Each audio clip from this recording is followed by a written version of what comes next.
All right. Well, welcome back, Guardians and Gamers. Actually, it's been quite a while since I've done one of these Tuesday resets. Unfortunately, life has its moments where, unfortunately, you just can't get to certain things. I do apologize for that. But moving on for this Tuesday reset, which is for July 16th, we, as always, are going to be starting at Tess at the Eververse and checking out what she's got for us this week. Right off the bat, I do want to point out the Lost Heir weapon ornament for the Buried Bloodline. I actually like the Buried Bloodline. It's absolutely an amazing weapon. I mean, it's basically like a handheld sniper rifle, a little mini sniper rifle. But moving on for the weapon ornaments this week, we got the Bissy and Gold shader. Next up, we've got the Rust Berry shader, the No Entry Ghost projection, as well as the Brilliant Idea emote. We've also got the Sweeper simulant. You know, this is a little play on words here. If you like this one, you got to check it out and why it is. It is literally the sweeper of sparrows. Huh? You get it? The sweeper of, yeah. Anyways, cheesy jokes, Bungie. Cheesy jokes. Moving on, what else that we can get this week for some Bright Dust? We've got the Flamingo Ghost projection. We've also got the Aranese. I'm going to say it's Aranese SG1. It's the weapon ornament for the conditional finality. Another amazing weapon this season. Let's check it out. Take a look at what it looks like. It looks pretty much the same to me. It's just an Omalon weapon ornament. So, you know, nothing very fantastic. Next up, we've got the photoelectric shell for the Ghost, the exoplanet harvester ship, the Bright Nostalgia Sparrow, the Quick Cardio emote, and we've also got the, however you want to pronounce this, the Incorporeal Cat, something along incorporeal, I think it's just supposed to be another play on words again, you know, incorporeal. Yeah. So it's the cat. Yeah. Next up, we got the Ghost Purple Transmat effect, the Heartbreaking effect, as well as the Ball Arrival effect, the Cursed Azure shader. Next up is the Seven Sisters shader, the Jacarina, the Jacarina shader, as well as the Butterbart shader.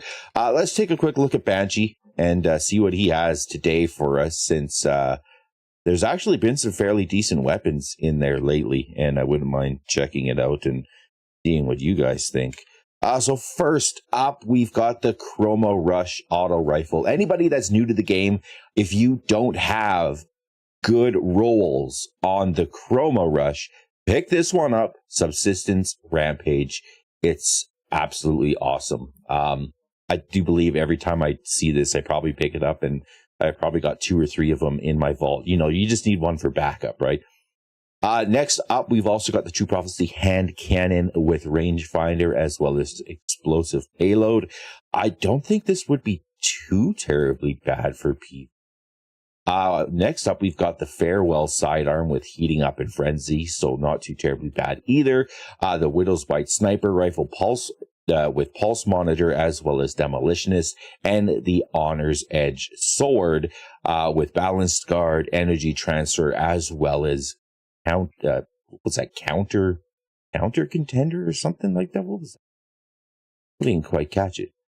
Oh, flash counter. There we go. Just goes to show you how much that I pay attention to everything that I'm reading. Moving on. So if you guys are in a clan, make sure you're stopping by Zariah Hawthorne, up looking over the city there with her bird, and picking up your clan bounties. Just on my way down to go and see Ada. Everybody, if you could do me that favor, you know, hit the like, hit the subscribe button. If there's any of the raids, the dungeons, the exotic missions you guys are looking to do, hit up that Discord link right there on the YouTube page. You guys will love it. Next up, we've got for shaders, the Envious Touch shader at 801, the New Pacific Rush shader, as well as the Dead Orbit Camo shader. As well, if you're like big into transmogging a lot of things, make sure you're definitely picking these ones up here if you're doing the raids or you're doing any Vanguard, Crucible, Gambit, different destination things. These will allow you to create synth weaves, so you can make those transmogs and be able to use them if you're, one of those aesthetic people that before you start an encounter, you need to take 10 minutes so you look good. I'm one of those people. I'm just quit talking. The armor set that we've got this week for the Hunter at Ada is the Insight Rover armor set. It's never, you're not going to go and pick it up for because it's going to be good stats. It's never good stats. If you are starting a new character, Ada is a person that you can come to just to get, all the armor you need, more than likely at the highest level or just below what your other characters are. So, for example, if one of my other characters I never ran this expansion yet, they will get 1990 armor. So you don't have to go and, grind that right off of the bat. You can get a little bit higher stat armor and then go from there. To point out, this week, the Nightfall is going to be Fallen Saber. The raid is Root of Nightmares. The dungeon is going to be Ghost of the Deep. And the mission is going to be Operation Seraph Shield. Let's move on and take a quick look at what we got for our patch notes for today's reset. So, right off, we got patch 8.0.0.7, so Vanguard Ops.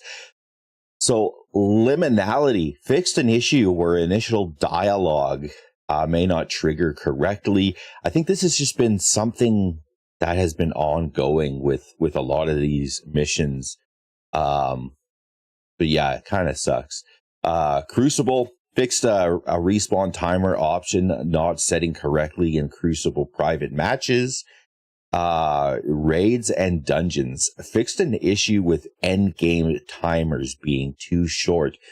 I don't think even, that's not the only case, Bungie. There's a lot of things that we are doing that aren't even showing the timers. I mean, not resetting properly or not being long enough. There's ones that aren't even showing. They don't even appear at all. You just, even in Ghost of the Deep, when you're diving, usually you have that timer. It's not even there. You just, you can just hear yourself slowly being crushed to death. It's ominous, but, Salvation's Edge fixed an issue, where the witness's health, could be emptied as final stand ended, leading to a soft lock.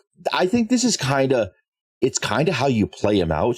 Like you pretty much, you have to be able to do that bit of burst damage is what I find with some of the bosses, at the end of raids or at the end of encounters. Otherwise, you can kind of soft lock them in that state of you're in between.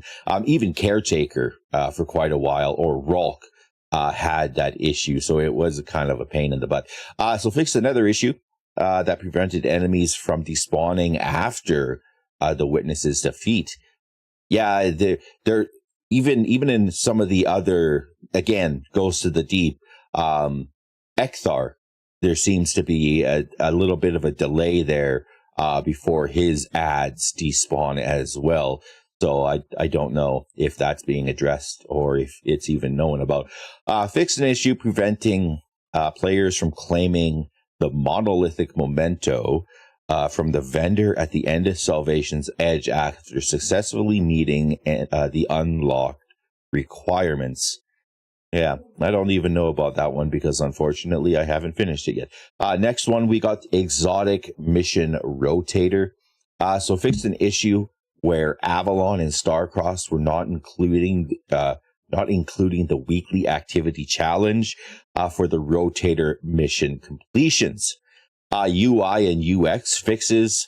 So the Fire Team Finder fixed an issue where last season's Grandmaster Nightfalls appeared as listing options And if selected, players might launch into the incorrect nightfall. That would kind of suck. So I guess that one just didn't trickle down the line properly to get updated. So it's a good thing they addressed and fixed that. Gameplay and investment. So Pathfinder, and I mean, I barely even started Pathfinder. So fix an issue where the urban parkour Pathfinder objectives was not updated when completed in the Lost City outskirts. Fixed an issue with the map location for the Blighted Clash Pathfinder objectives on the Pale Heart. Fixed an issue where the Resonant Synergy Pathfinder objective didn't work with the Prismatic subclass. Fixed an issue where non-PvP option wasn't available on one of the Ritual Pathfinder options, and changed the note that required 150 Cabal kills, that it takes all combatants into consideration. Cabal kills grant additional progress. Well, that's a good thing that they fixed that. Gameplay, Shield Crush artifact perk. Fixed an issue where Grapple Punch was gaining full bonuses from either half of the artifact perk, while Radiant or Amplified Grapple Punch will gain 12% bonus, while Radiant or Amplified if Woven Mail, Frost Armor, or Void Overshield are active. Grapple Punch will gain another stacking bonus, so this results in 25% net bonus. I like that. What's wrong with that? Come on, Bungie. You don't have to fix it. All the good. Winter's Shroud. So fixed an issue where it was providing a damage resist in PvP. Thunder Crash fixed a crash that could occur if players casted Thunder Crash while holding the Unbreakable Shield. Was there a reason why you'd hold the shield and TK at the same time? Was people doing like 10 times the damage? It's kind of interesting. Armor. So Precision Scars fixed an issue where Sol Invictus and offensive bulwark aspects would blot Kitsuji from properly working. That's interesting. Osmiomancy gloves. So fixed an issue where grenade regeneration would work with grenades other than Cold Snap. This fix does not affect the spirit of osmiomancy. I'm so glad that they're noticing all of these, little game-breaking things in our characters and armor that, they're fixing. Come on, can you break something and make it fun? Next up, weapons. So fix an issue where Enhanced Eddy Current perk was being applied twice. I'm okay with these things. Like, you don't have to fix. Fixed an issue where keys from the raid used in Excision could provide a weapon whose pattern is already unlocked.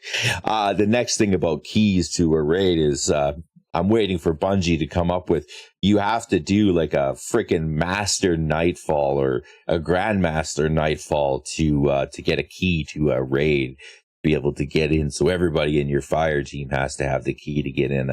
I'd die laughing. How do you force people to play the game?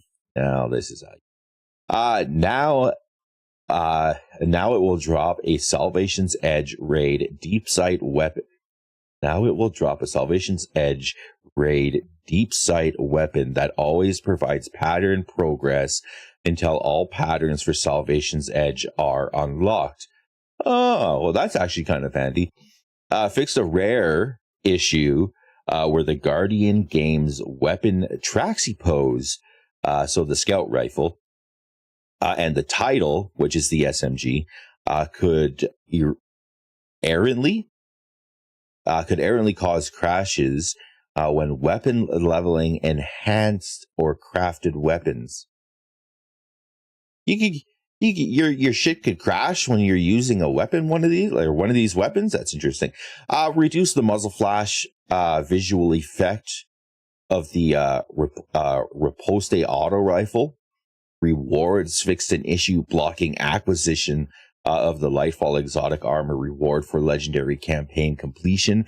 Fixed an issue where Ignited Light Triumph was not tracking encounter challenges. The whole challenges and tracking thing has been an ongoing issue. Sometimes it just doesn't apply.